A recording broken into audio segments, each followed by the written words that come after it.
الحمد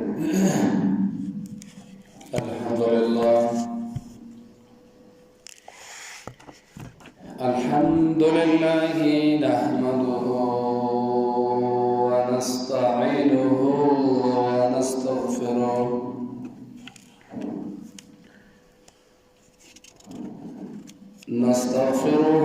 ونؤمن به ونتوكل عليه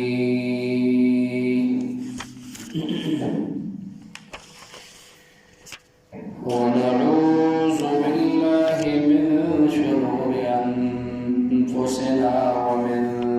سيئات أعمالنا من يهده الله فلا مضل له ومن يضلل فلا هادي له وأشهد أن لا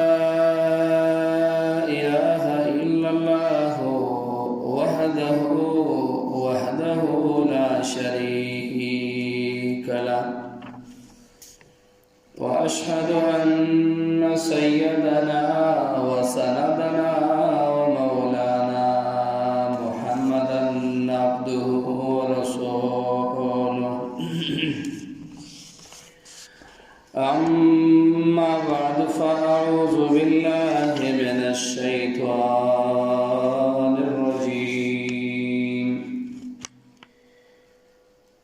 بسم الله الرحمن الرحيم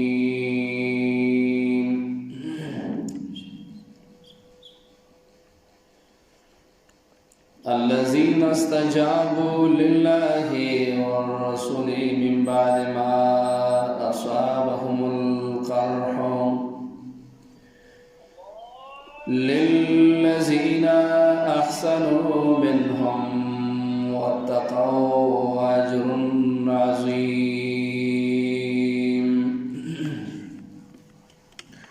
معزز علیکم مسلمانانو سیرت کی منگا احد ترسیدلیو غزاد احد اشولا شهداء اتصارنا شهداء مهاجریننا زخمین دا انصارنا و زخمین دا مهاجریننا نډیر زیاتوش د ابن اسحاق پر روایت باندې چې د احد په ورځ باندې 15 شپېته انصار شهیدان شوي څلور کسان دا مهاجرینو حمزه رضی الله عنه عبدالله بن جحش مصعب بن عمر شماس بن عثمان باقی نور ټول صحابه انصار چې کوم د مدینه خپل خلک مهاجر چې کوم د مکې نه راغلي عروه مې کان شهدا د شهدا او د مهاجرینو نه څلور کسان نور روایتونه بګشتا موسی بن عقبہ شپاړس کسان د کافرانو نه مردار شوي عروه پر روایت 19 راځي د ابن اسحاق پر روایت کې 22 کسان د کافرانو نه مردار شوي قیدیانو کې یو قیدیو ابي عزه جمحي دا په بدر کې نیول شوی بے رسول الله سم تراغه و یا رسول الله امن علی لبناتی نون می دی عیال مډر زید غریبانان نه کوم احسان وکړه واقع مخکې ویلو رسول الله الزام بلا فدیه من علیه رسول الله رسول الله په احسان وکړو بغیر د فدیه نه الکو خدای ورته ویلی واشترط علیه الا یقاتل دا شرط لګولې چې به جنگ نه راځي احرامی راغلو په احد کې بیا جنگ کړو صحابه شهیدان شيو بیا راغلو یا محمد امن علی لبناتی واحدک الله اقاتلک وی بیرم د احسان وکاو زوی ضرب بیا نه جنگیږم رسول الله صلی الله علیه وسلم خدعت محمدا مرتين ظالمه ویتا د محمد صلی الله علیه وسلم سره دوکه وکړه دوه ځلې وکړله رسول الله ول پریدم دینا یو روایت کې راځي رسول الله صلی الله علیه وسلم اشاره وکړه ایو روایت راځي امر به امر وک نو فضربت عنقه سټي والیش او رسول الله په دغه وخت کې د خلینو یو عجیبه او ناشنا جمله وایستله رسول الله ویل لا يلدغ المؤمن من جهر واحد مرتين چې مؤمنی نو مؤمن سره د یو سړی نه دوه ځله نه چلای کیږي ځکه چې یو سړی مچې په یو سړی کې وچی بیا ته نه ورځي یو ځل څوک دوکه وکي بیا د هغه باندې اعتبار نه کوي بهر حال رسول الله واپس مدینی ته روان شو مشرکین واپس روان شو مکې ته مخکې موږ ویلو تیره جمعه کې چې رسول الله صلی الله علیه وسلم په ځای باندې شهدا هغه د پن کړ سره د اینو نه سره خپل جامو کې او وخت کې جنازه ونکړه ورسته به جنازه وکړه ابن اسحاق چې مدینه ته نبی سم راغی نو حمنه وخذا وحمنا د جهش لوروا نو داول مخیل رواتلا نو چا ورته ویل چې عبد الله بن جهش مړ دی عبد الله بن جهش د دې رورو ودیوی چې ان لله و ان الیه راجعون اللهم اغفر له ولا ما پکې به وته چا ویل ماما دې مړ دی حمزه هم ماماو وستا مامام شهید شوی حمزه به عبد المطلب ودیوی چې ان لله و ان الیه راجعون ثم نعالها به وته چا ویل زوجها مصعب بن عمر وجستاخو خاونه مړ دی مصعب بن عمر وی په دغه وخت کې ټینګه نشوله پسواحت وولولت چغې کړلې او په دې خوله باندې عجیبه شان الفاظ وروتل د خاوند خو یو درد دی کنه وی رسول الله ویل چې ډېر عجیبه ده یو روایت سره راځي چې رسول الله دې ویل چې دی درې ونه مړو نه خبر شو چې رور دې مړ دی او ماما دې مړ دی شهید شوی دی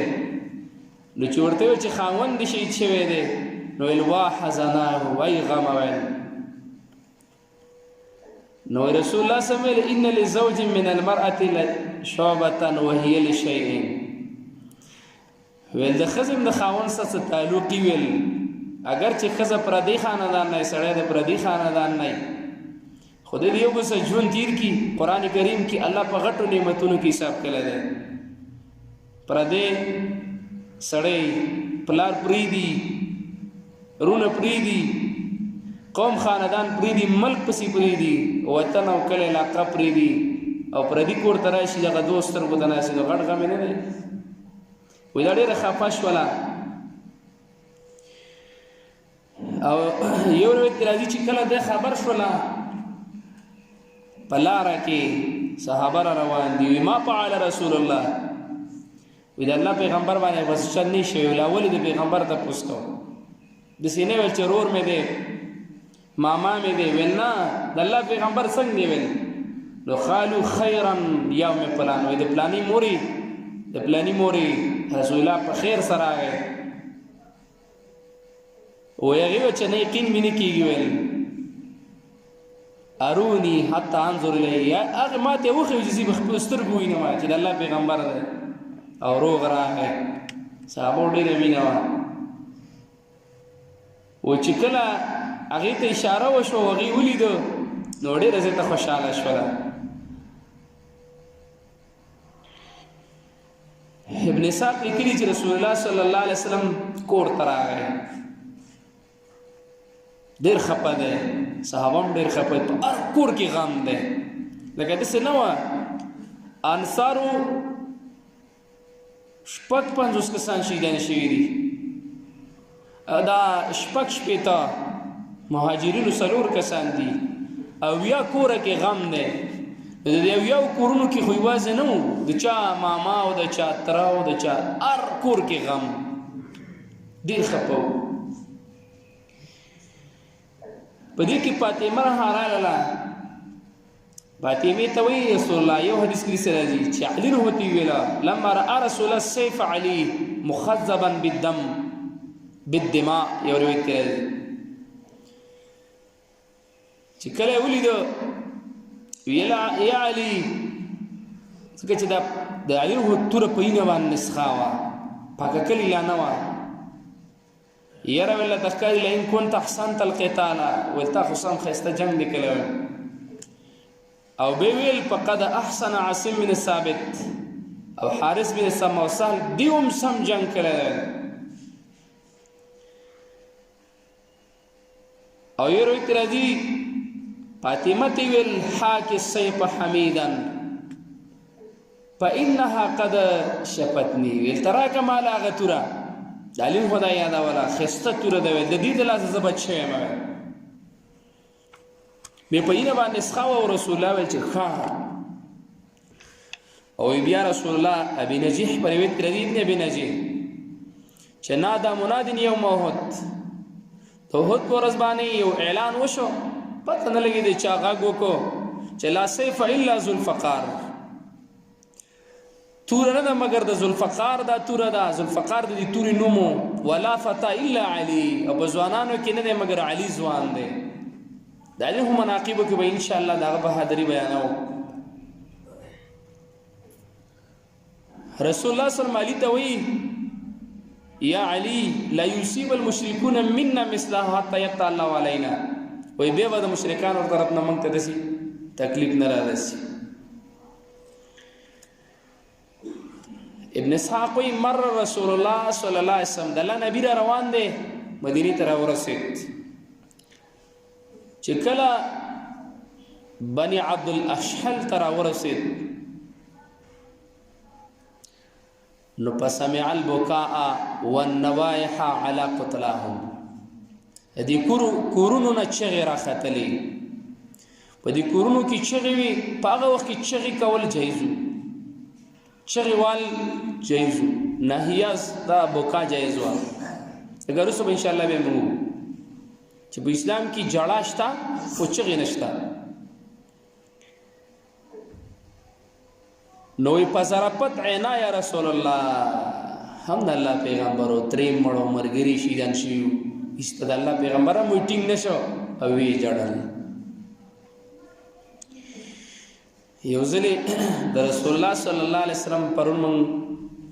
بخاری کې د حدیث وو د رسول الله لوروا او ارسل رسولا الى النبي رسول الله پس یو سړی راولېګو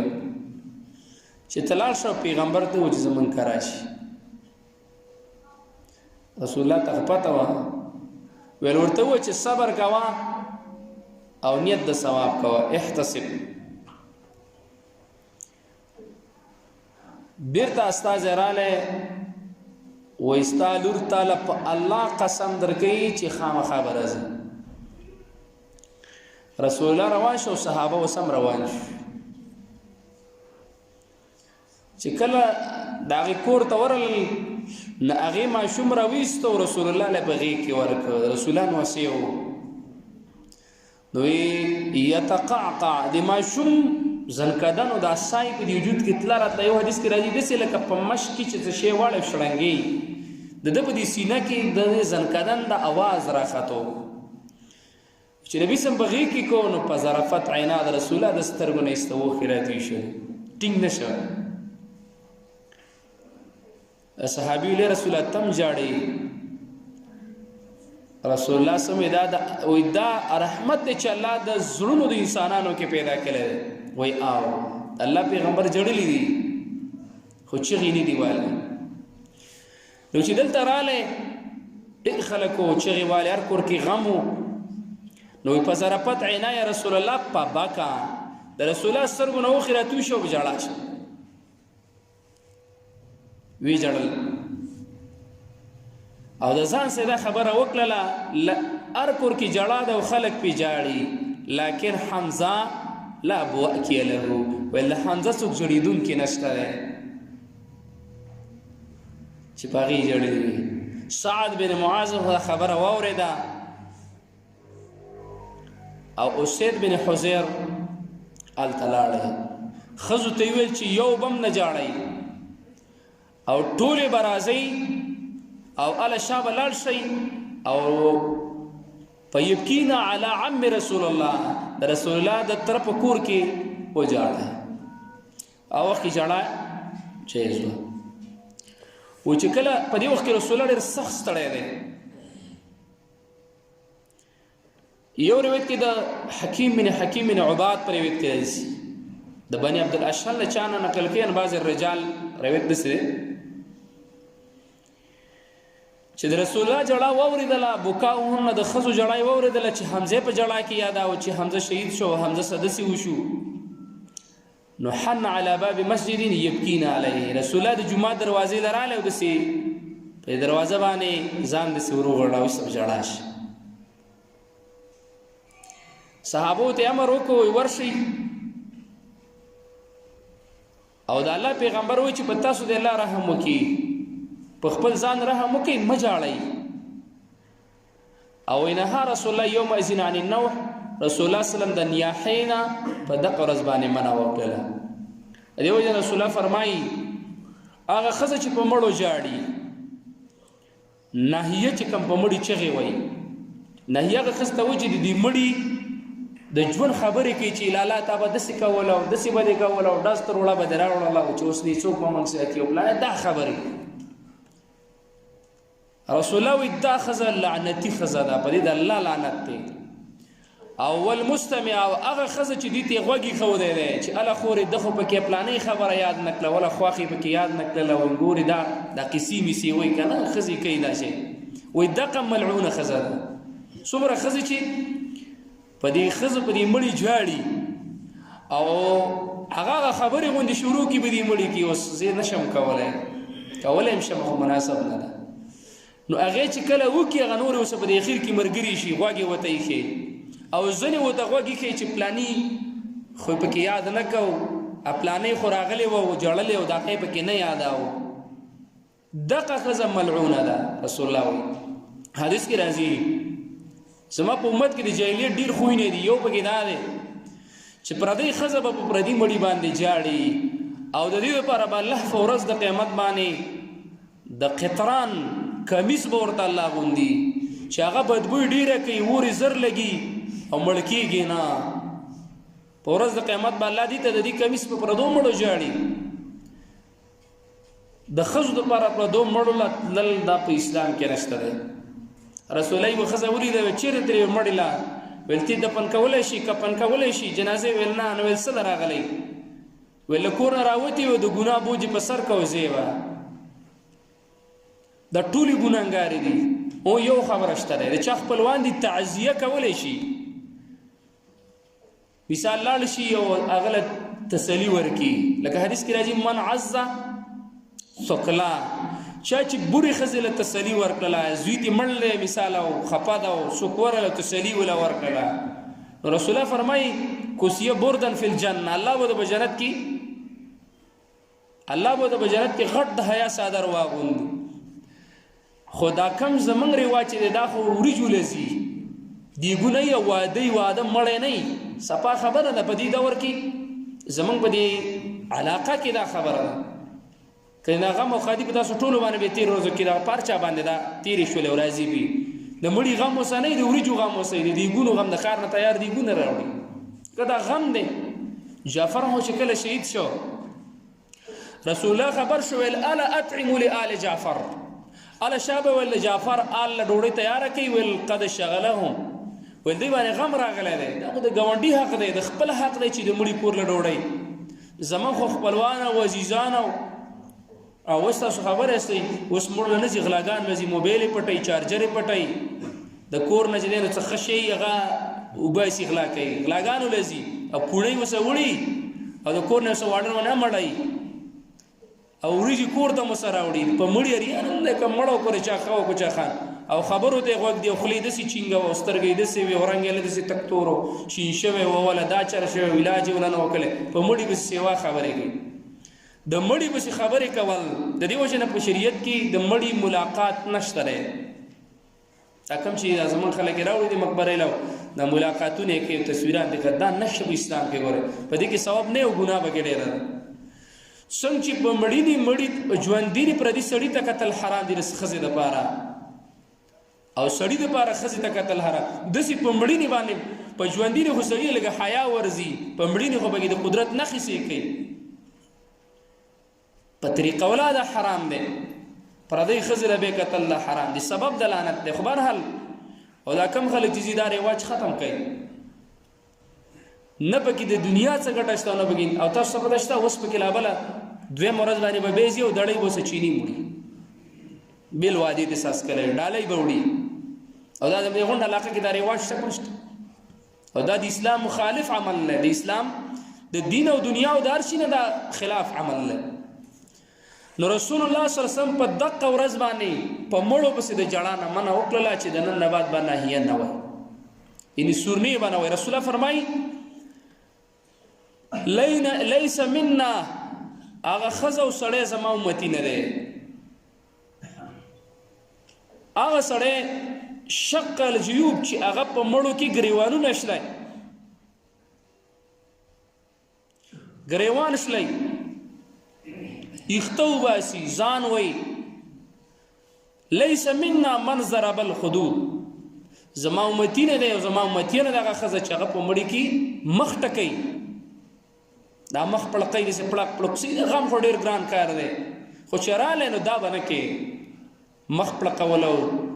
اخته ایستل ګریوانونه شلول او دعا بدعوه الجهریه رسول الله وایي زما د امت نه هغه سړی او ښځه نه ده چې په مړي پسې خبرې وکړه چې ید تنې نه موږ به څوک ساتي نو چې دا نه تا به څوک ستا رب نشته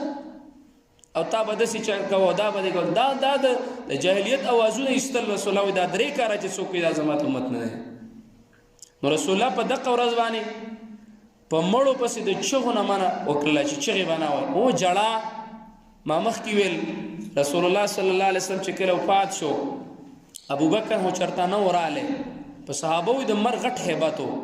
ځکه چې ډېر صحابه هغوی چړاګانې شوي وو خبرې نه شوي کولی ډېر صحابه داسې وو چې ډېر هیبت والي وو په ځای ناست وو پاڅېدی نه شو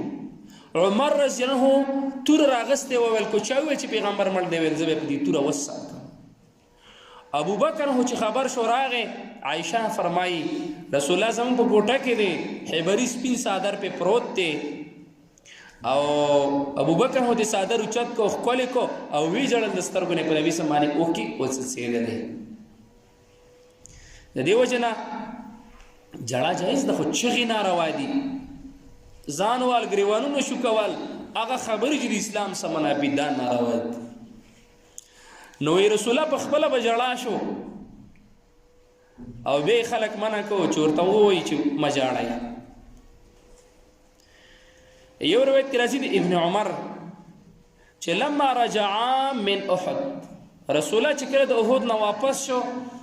نو فجعل النساء الانصار يبكين ما مخکې ویل اویا مړي اویا شهدا شي اویا کسان او د شهداو نه علاوه لکه رسو به انشاءالله موږ وهم اسد ته 200 صحابه په دې 200 صحابه کې محمد رسول الله په خپل زخمی دي زخمین شوي دي او داسې زخمین شوي چې سم زخمین شوي نو جړا وه او یبکین علی من قتل من ازواجهن د چا چې خاوندان وړو هغو بسې ښځو چغې والې نو رسول الله صلی الله علیه وسلم چې جړا واورېده د هغې نه وروستو منع کړلی وایي د نن نه بعد به په مړو پسې ښځې نه جاړي لا يبكين على حالك بعد اليوم یو روایت کې داسې الفاظ راځي د نافع د ابن عمر نقل کوي چې رسول الله ویل کده نن نه بعد څوک شهید شو نن نه بعد څوک مړ شو نو دا په مړی باندې جاړي نه نو دی وجه په اسلام کې په مړو جاړه ناروا دي زه زمون باز خلک دي چې قبرونو لمزي په قبرونو جاړي رسول الله فرمایي د الله لعنت ته په ار لعن الله د الله لعنت ته په زائرات القبور باندې هغه قبرونو والا خزي چې هغه مقبرول زی په قبرونو جاړي دین رسول الله منع کړي بهرحال عقبہ پر روایت راځي مصعب بن عقبہ چې منافقان چې کوم نو وتلی وای غیم د مکر جړاګانې شروع کړل ځینې سره د خوشحالۍ نه جاړي زاد المسیر او زنو نور مفسرین غالبا چې شیخ الاسلام ابن قیم رحمه الله هغه یولس قسمه د جړه ذکر کړي یولس قسمه جړه کله ځنې جړه د خوشحالۍ وي د منافقانو جړل خو د خوشحالۍ نه جړه مصعب بن عقبہ چې کله رسول الله مدینه ته راغی صحابه مرسدي ټول ډیر غم والی دي خدا ډیر سخت غم وو پدې کې ابو سفیان د حمر الاسد یو زید کم ته چې بدر صغرا وای آلته دی ورسېدل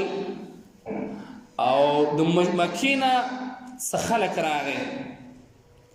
د مکینه سخلک راغی او دی ابو سفیان لرالل او د تی ویل چې يتلاومون يقول بعضهم لبعض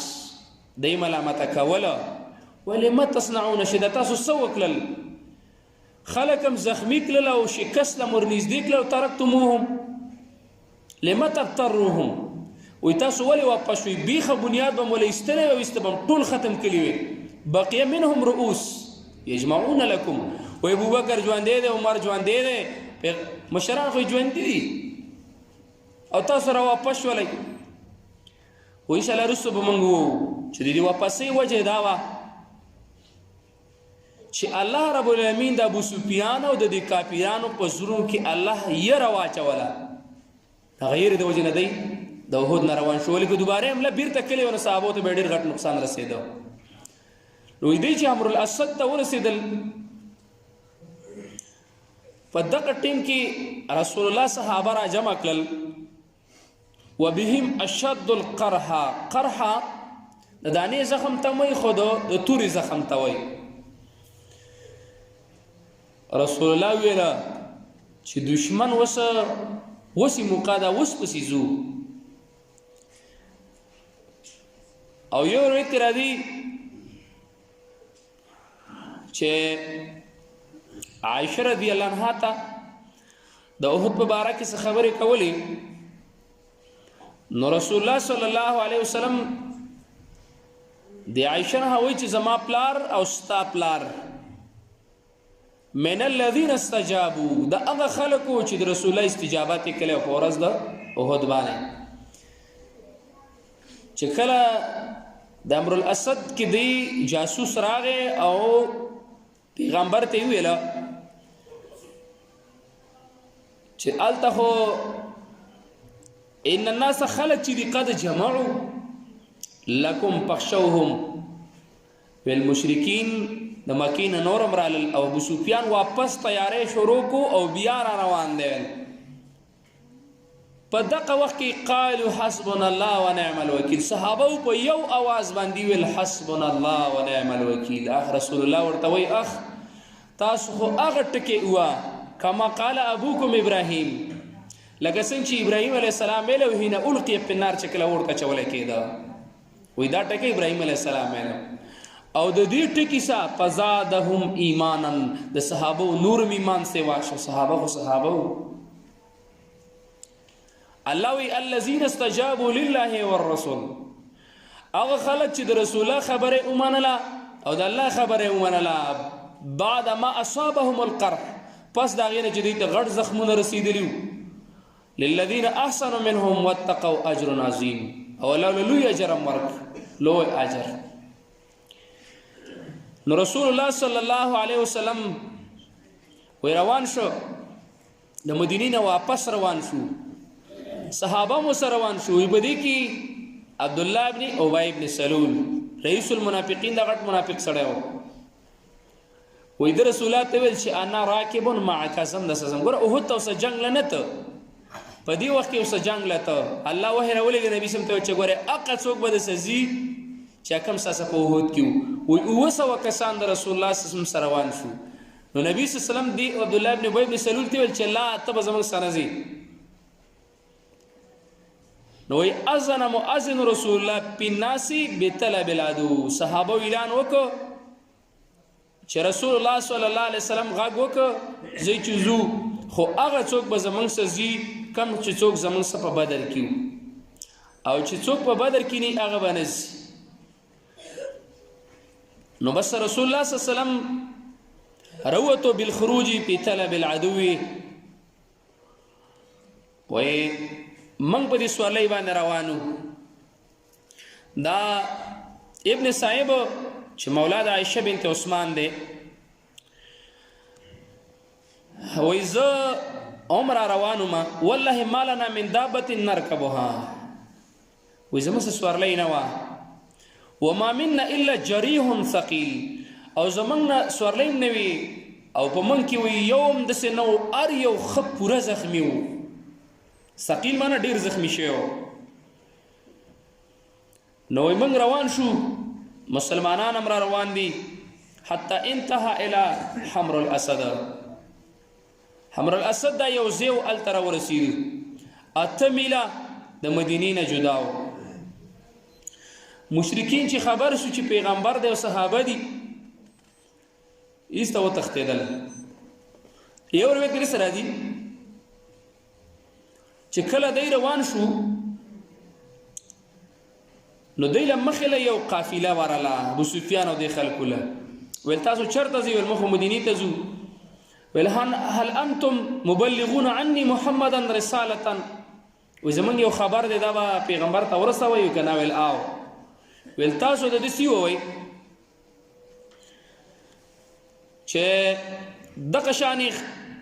اجمعنا السير الیه والى اصحابه لن نستأصلوا بقیتهم. وی دا جواب ته و چې زمون کسان تیار دي او تاسو د باقی کسان چې د دې مونږ بیخه بنیاد وباسو دا به مونږ ختمو. رسول الله چې خبر شو دا خبر را له صحابه سوارلو ته ودنګل زی چیزو چې الته امر الاسد تر ورسید هغه ته خو پته و چې صحابه زمریان دي او به زخمین شوي دي ځکه داغه مقصد چې ارش په سړی جاړي او د الله نه شهادت غواړي کنه او به دا غختله. وی فاقام بها اثنين او ثلاثه او اربعه. رسول الله درې ورځې یا دوه ورځې یو ورځې څلور ورځې فحمر الاسد کی التمقیم او کافرانو ته ناس کافران کو واپس یې جنگ وسو هغه چې ته واپس کېدل. جا رہا تھا تو مری سے ابن هشام وی چې کله رسول الله د مدینې نه راوته حمر الاسد ته روانو نو مشری او نگرانی په دغه ورځ باندې دوستوں تاکي عبد الله ابن ام مکتوم رضی الله تعالی کلی وا او رسول الله صلی الله علیه وسلم جن دوستوں نے او صحابه الته د درې سلور ورځې پورې په دې انتظار وو چې مشرکین مکه براش اور ساتھ والے دی گئی گاڑی کو بھی لازمی پرس کریں پدې کې تاکہ گاڑیوں کے متعلق غیران کے متعلق مزید یو روایت راځي جاء الشیطان يخوف اولیاءه. په دغه وخت کې یو جاسوس راغی طرف جا رہا تھا او الله مرتبه قرآن کې شیطان ویل میں داخل ہو چکا دې طرف نه راغی او دې صحابه انیرو اچاو. ابن عباس فرمای اور ان الله قذف في قلب ابي سفيان الرعب يوم احد. الله د سکلی و چې د ابو سفیان په ځکه په دا ورځ باندې یې را اچولې و او بیا الله رب العالمین د آیات راولېږه الذين استجابوا لله چای شروع ہو گئی. او حدیث کې راځي کتاب المغازی کې امام بخاری راوړی نورم راوړی چې کانوا 700 کسان دی نو اویات شیدن شو دا باقی چې کوم دی د رسول الله صلی الله علیه وسلم څخه لاړل سو شو به دغه رستو په دغه وخت کې میلې بلګېدي په دغه ځکه صحابه او رسول الله صلی الله علیه وسلم په ډېرو چندونو باندې په دغه ځای کې په هغه میلو کې سودا واخیسته او خرڅ یې کړله د 4 ورځې او ډېره زیاته منافع صحابه ورته وشو ډېره زیاته ګټه یې وکړله او بغیر د جنګ نه الله رب العالمین کافران ابو سفیان په دویم ځل باندې شکست ورکړ دې وجې نه دې ته بدر صغرا وایي او هغې لاړه وتښتېدل او صحابه د ډېرو مالونو سره او د ډېرو غنیمتونو سره واپس راغلل بیا څه وشو انشاءالله دا به آینده جمعه کې وکړو او یوه خبره ټول یاد ساتئ تاسو ټول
بغلې باندې کوټ کې